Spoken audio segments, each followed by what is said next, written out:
안녕하십니까. 혼란한 정치 시사 이슈를 술술 풀어보는 송국근의 혼술 5월 25일 화요일 오후에 인사드립니다. 자, 국민의힘 당대표 경선에서 이준석 돌풍이 일어나고 있습니다.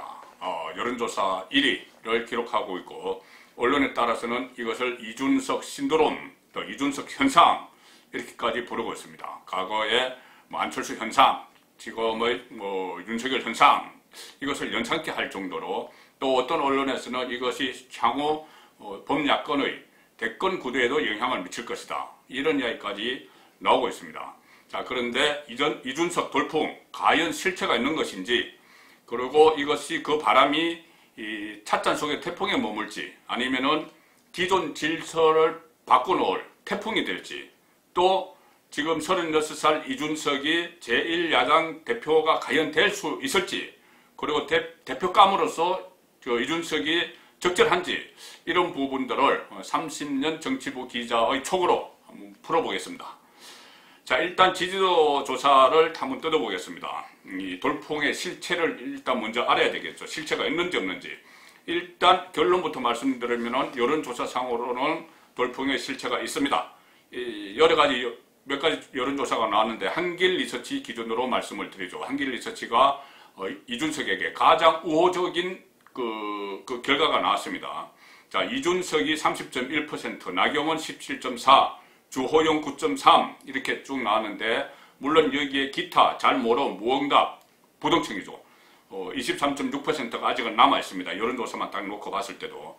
자, 그런데 이준석이 이 조사에서 성별, 남녀 성별, 또 모든 연령별, 지역별, 또 대통령을, 문재인 국정 운영을 지지하느냐 하지 않느냐, 이 유권자들, 또 정치 성향별, 진보냐 보수냐 중도냐, 여기에서 모든 분야에서 1위를 싹쓸이를 했습니다. 그것을 한길 리서치 조사 결과를 홈페이지에 들어가서 이렇게 자세히 분석을 해보면 지는 곳이 단 한 군데도 없습니다. 모든 분야에서. 자, 연령별로 보면 가장 높은 지지율이 30대에서 나왔습니다. 36.2%. 전체 지지율이 30.1%인데 30대 지지율이 36.2%나 됐고, 이외로 자 50대, 60대 여기서도 1위를 했는데 29.1%, 29.2%, 본인이 받은 평균 30.1%와 거의 비슷한 수치를 50대, 60대에서도 받았습니다. 이것은 상당히 이외입니다.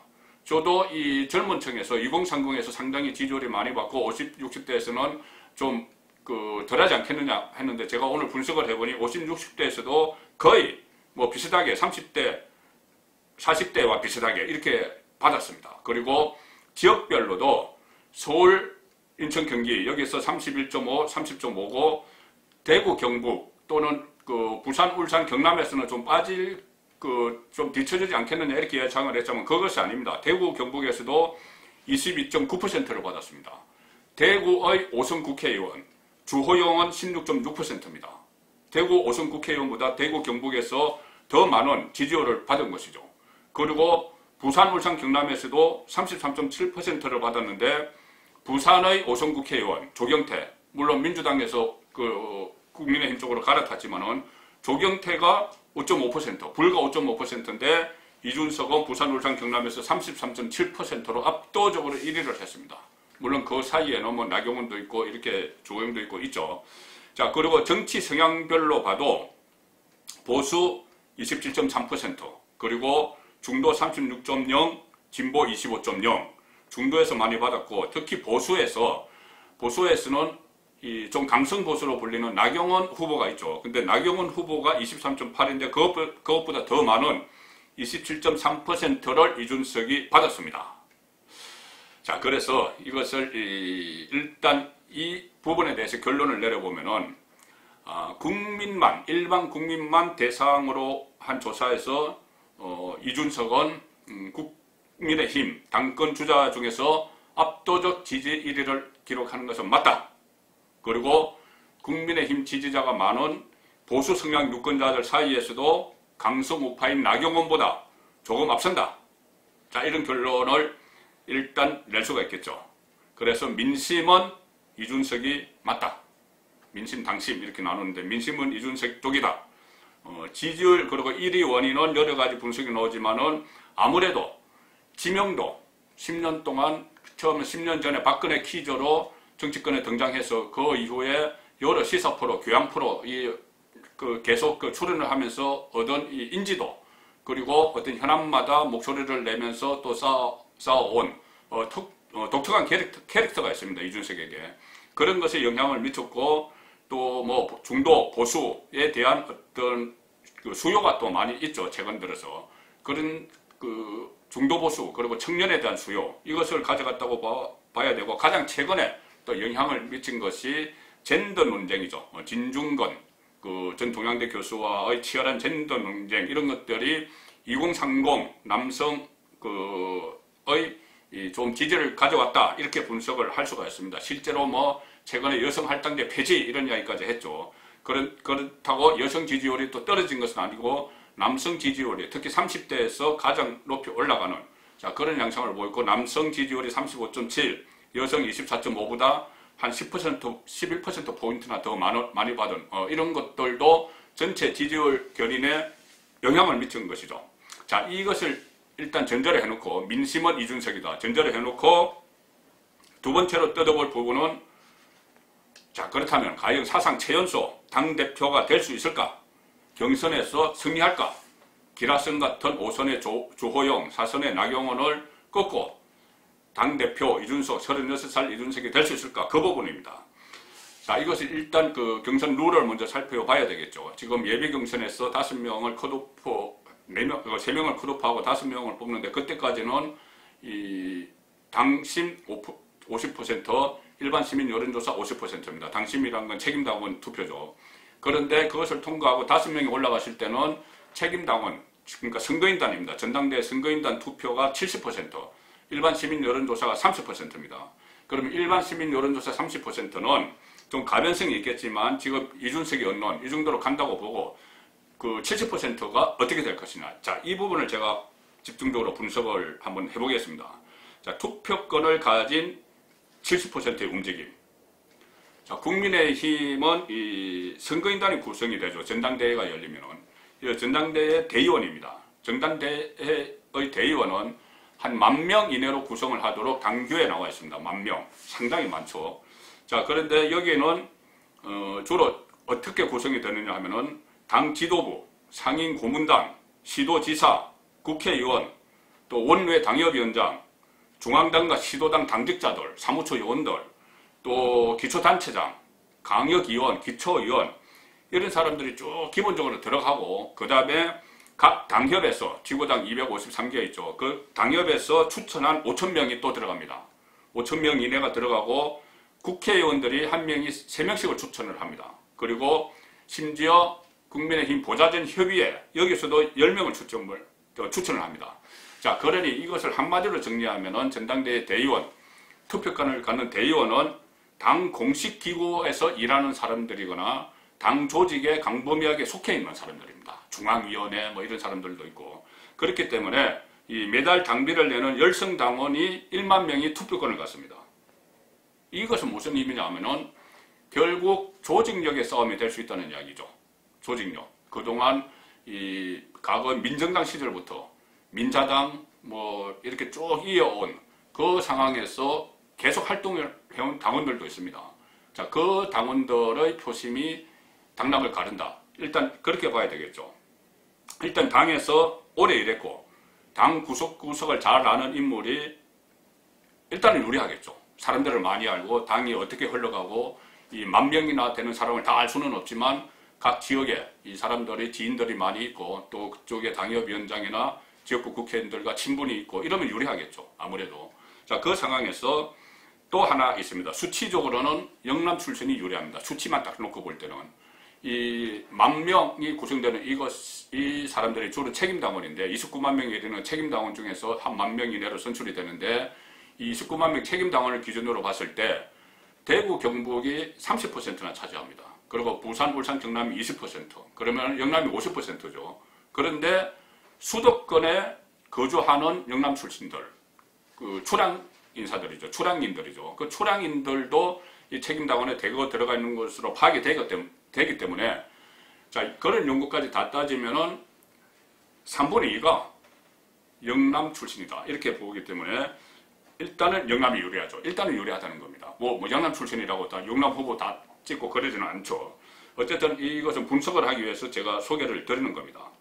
그런데 이준석은 이 대목에서 밀리죠. 일단 밀립니다. 왜 그러냐면 10년 전 박근혜 비대위원장 밑에서 비대위원으로 들어가면서 박근혜 키저 이렇게 불렸는데 그 이후에 일단 영남과 어떤 인연이 없습니다. 그 이후에 일단은 없었습니다. 서울에서만 3번을 출마를 했죠. 총선, 2016년 총선, 2018년 보선, 2020년 총선 때까지 3번을 출마를 해서 다 졌습니다. 다 떨어졌습니다. 그래서 영선 중진, 국회의원 한 번도 못한 중진이다.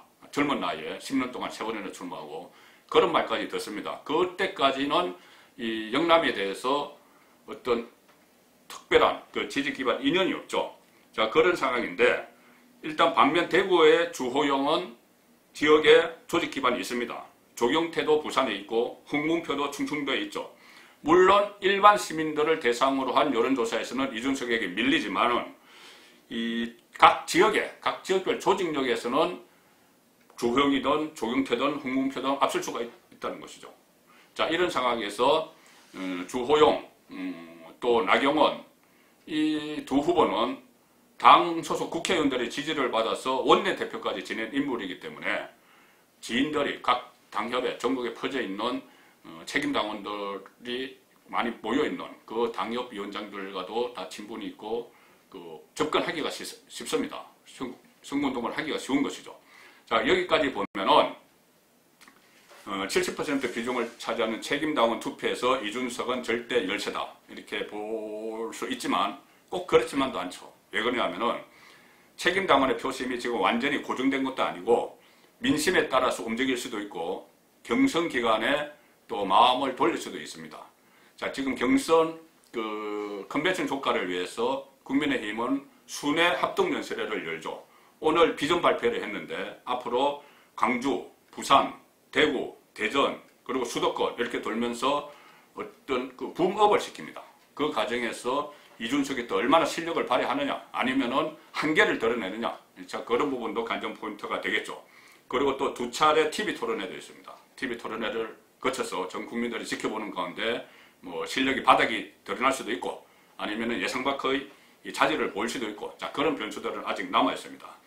자, 이 과정에서 우열이 드러날 텐데, 자, 이 부분에 대해서 제가 결론을 말씀드리면은 당대표가 될 수 있을까? 이 결론을 말씀드리면 이준석은 일반 시민과 달리 책임당원 경쟁에서는 지역적으로나 어떤 경적 캐리어 면에서 핸디캡을 안고 있습니다.